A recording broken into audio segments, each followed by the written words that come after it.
morning and welcome to Rising. We have a consequential show for you on this Super Tuesday reaction show where we're going to get into the highlights from what was basically what everybody expected taking place, but there was some interesting stuff. The big news, of course, being, you want to take it away? Yeah, Robby, I will do exactly that. Former South Carolina Governor Nikki Haley dropped out of the 2024 presidential race.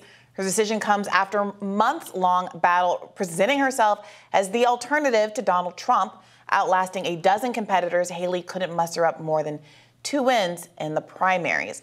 Yeah, let's watch. Just last week, my mother, a first-generation immigrant, got to vote for her daughter for president. Only in America. I am filled with the gratitude for the outpouring of support we've received from all across our great country. But the time has now come to suspend my campaign. I said I wanted Americans to have their voices heard. I have done that. I have no regrets. And although I will no longer be a candidate, I will not stop using my voice for the things I believe in.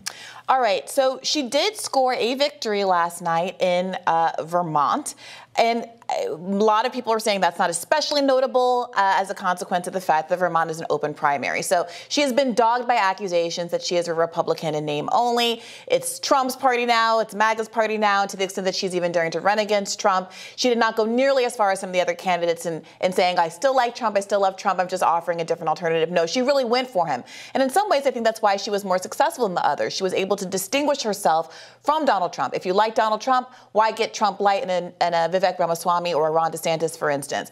However, that ultimately also made her untrustworthy with some of the base. And when you have results like this, where you do well in a state where, frankly, Democrats can vote for you in the primary, it doesn't go very far to reassuring people that you are a vanguard of the right. Yeah, look, she had a showing. We can't overhype her results. Yes, she made a good effort. She had a couple of okay results, but this was not like Hillary versus Obama all over again or something, or not even John McCain versus Romney. It was inevitable, mostly, that Trump was going to win, and so he did. The question, I think, becomes for her, so she did not endorse him. She said that he has to earn the support of her followers. Will she eventually endorse him before the election is, I think, an interesting question. If she wants to have a future in the Republican Party, and I think she could have a future in the Republican Party, I think she could make a strong bid for 2028 if Trump doesn't run again. But she's going to need to endorse him before that happens, before this presidential cycle, or there will be no forgiveness for her. She can go the Ron DeSantis route, where they make nice and it's all forgotten water under the bridge, or she can go another route, but that would not work well to her ambitions, I think.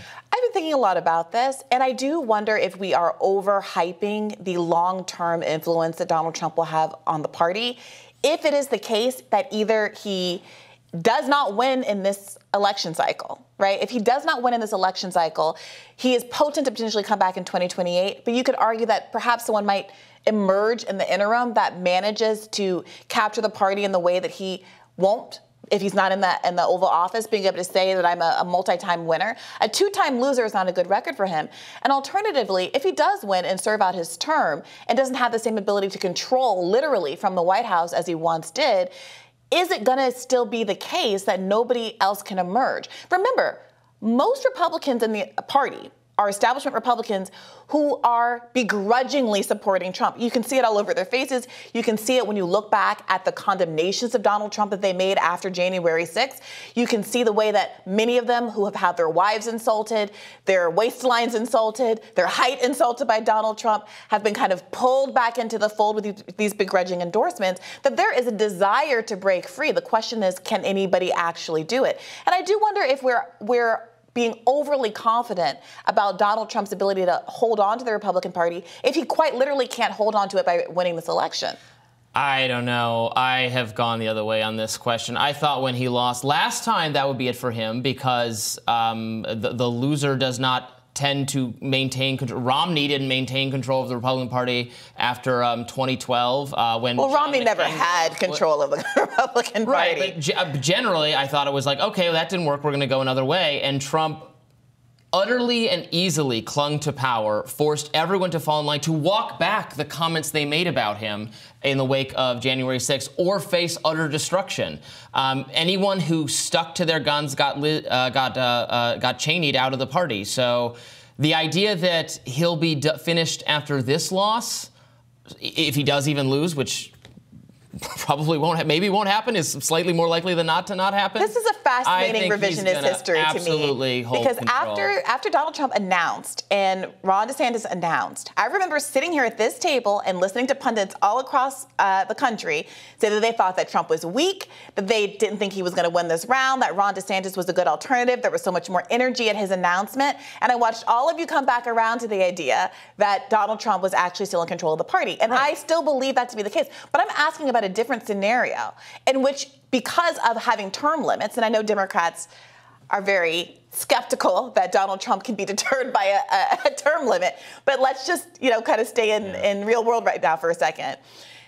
If he is actually limited in his power, and has literally run this course, either because he wins this year and serves 4 terms, or because he loses and basically doesn't seem to be articulating a desire to run again. It's kind of taking himself out of a race. Remember, he just got hit with a civil judgment in New York that is asking him to pay, when combined with the E. Jean Carroll judgment, more than his stated net worth. Look, if he retires or dies, it's a different question. But as long as he wants to maintain utter, complete control of the Republican Party, he shall. I agree, but that is my question. Is he going to step aside? And if he does, who's there to pick up the mantle? Because I got to say, as poorly as Nikki Haley did in the game of winning, she achieved so much more than all the other candidates in this race. And I think she managed to carve out for herself, stylistically, a way to respond to Trump that has been more effective than the kind of lib-reading Chris Christie approach, the emphasis on democracy that really won him plaudits with the Pod Save America crowd, but did absolutely nothing for Republican voters. He did better than Ron DeSantis, who overcommitted to the wokeism and seems to have completely disappeared off the influence map. He did better than Vivek Ramaswamy, who every time he appeared before the American public seemed to be liked less and less and less in opinion polls, even as he was being Googled and had a lot of interest in him and was getting platformed by Elon Musk and a lot of other big people in the media space. It's not at all clear to me that Nikki Haley is going to have a more lasting or permanent impact on the Republican Party than Vivek Ramaswamy or Ron DeSantis. Well, I want to ask you... She stuck to it longer. There's no question about that. But it still came to the same result. But it wasn't just that she stuck to it as though she was delusional. Who else was winning states? Who else won? It's only 2 states, but who else won states? And conclusively, mind you. And she didn't put up bad numbers in a lot of the other states last night. Very few people have managed to put up 30-plus points against Donald Trump. It's odd to me that there is no recognition. This is not obviously a conversation that I'm having about her substantive politics or merit. I'm a leftist. I have no interest in her. DeSantis was putting up those numbers when it was, in the beginning, when it was just him versus Trump. Now, again, at the end, when it was just her versus Trump, she was polling very well against him. Yes, that's not fair. He participated in the primary. I'm not talking about an abstract poll. I'm talking about actual primary results. And there's a reason why Nikki Haley has managed to stay in through this. And part of it is because she has inspired enough confidence in some big ticket donors. Now, she recently lost her Koch backing. But the fact that she was able to garner in the first place suggests a greater level of public confidence from the money men in the Republican Party than Ron DeSantis was ultimately able to consistently garner. Well, sure, from the money men in the Republican Party, but that's not what money talks. Voters. Well, I'm sorry, it didn't. I wish she was nowhere near. No, but Robby, there's a difference between saying someone didn't win, so there's nothing else to learn from this debate. I think that's simplistic. But it wasn't even close. It's not even close. 2 states. It was literally closer than every other approach that was tried. And when we were talking about Vivek Ramaswamy, people were framing him like he was the next big thing, and look, he's a whirlwind, and yada, yada, yada, when he did nothing. He won nothing. He was a complete and total failure, and people will still talk about Vivek Ramaswamy like he's a rising star. Well, he's going to be in the Trump cabinet. Is Nikki Haley going to be in the cabinet of the next administration? We'll see. But she already was in the Trump administration. She's already achieved that. So it's bizarre to be framing her as someone who has not, in fact, achieved, when she is, in fact, frankly, the most successful non-Trump quantity in the Republican Party that we've seen in a while. I think that's all right. Tell us what you think about Nikki Haley's promising future. We'll have more Rising right after this.